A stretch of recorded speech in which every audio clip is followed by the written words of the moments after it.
Syed Shah Khusro Husaini.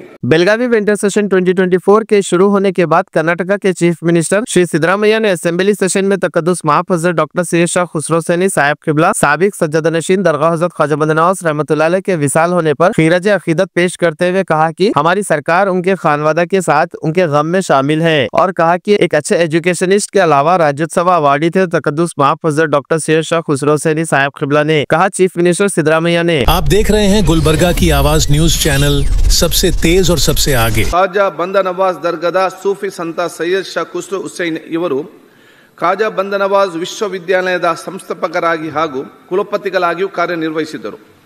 Khwaja education ಸೊಸೈಟಿಯ ಅಧ್ಯಕ್ಷರಾಗಿದ್ದ ಇವರು ಹೈದರಾಬಾದ್ ಕರ್ನಾಟಕ ಭಾಗದಲ್ಲಿ ಶಿಕ್ಷಣದ ಮಹತ್ವದ ಕೊಡುಗೆ ನೀಡಿದ್ದಾರೆ. ಮಹಿಳೆಯರ ಶಿಕ್ಷಣಕ್ಕೆ ಆದ್ಯತೆ ನೀಡಿ ಅಕ್ಷರ ದಾಸೋಹ ಸೇವೆಯಲ್ಲಿ ತೊಡಗಿಸಿಕೊಂಡಿದ್ದ ಇವರಿಗೆ ಕರ್ನಾಟಕ ಸರ್ಕಾರವು 2017ರಲ್ಲಿ ರಾಜ್ಯೋತ್ಸವ ಪ್ರಶಸ್ತಿ ನೀಡಿರುತ್ತದೆ.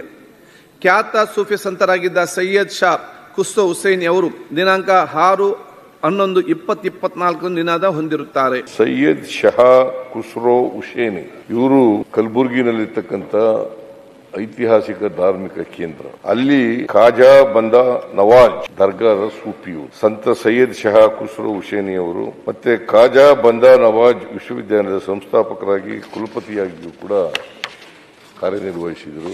ಇವರಿಗೆ 2017ರಲ್ಲಿ ನಮ್ಮ ಸರ್ಕಾರ, ಅವತ್ತು ನಾನು ಮುಖ್ಯಮಂತ್ರಿಯಾಗಿದ್ದ ಸಂದರ್ಭದಲ್ಲಿ ಇವರಿಗೆ ರಾಜ್ಯೋತ್ಸವ ಪ್ರಶಸ್ತಿಯನ್ನು ಕೊಟ್ಟು ಗೌರವಿಸಿರ್ತದೆ. ಅಂತ ಒಬ್ಬ ಸಂತ ಸೂಫಿ ವ್ಯಕ್ತಿ ನಮ್ಮನ್ನು ಅಗಲಿದ್ದಾರೆ. ಅವರಿಗೆ ಅವರ ಆತ್ಮಕ್ಕೆ ಚಿರಶಾಂತಿ ದೊರಕಲಿ ಅಂತೇಳಿ ಪ್ರಾರ್ಥನೆ ಮಾಡ್ತೇನೆ. ಇವರೆಲ್ಲರಿಗೂ ಕೂಡ ಅವರ ಕುಟುಂಬ ವರ್ಗದವರು ಅವರಿಗೆ ಸಹಿಸ್ಕೊಳ್ತಕ್ಕಂಥ, ಅವರ ಸಾವಿನ ದುಃಖವನ್ನು ಸಹಿಸ್ಕೊಳ್ತಕ್ಕಂಥ ಶಕ್ತಿ ಕೊಡಲಿ ಅಂತೇಳಿ ದೇವರಲ್ಲಿ ಪ್ರಾರ್ಥನೆ ಮಾಡಿ ನೀವು ತಂದಿರ್ತಕ್ಕಂಥ ಈ ಸಂತಾಪ ಸೂಚಕ ನಿರ್ಣಯವನ್ನು ಬೆಂಬಲಿಸಿ ನನ್ನ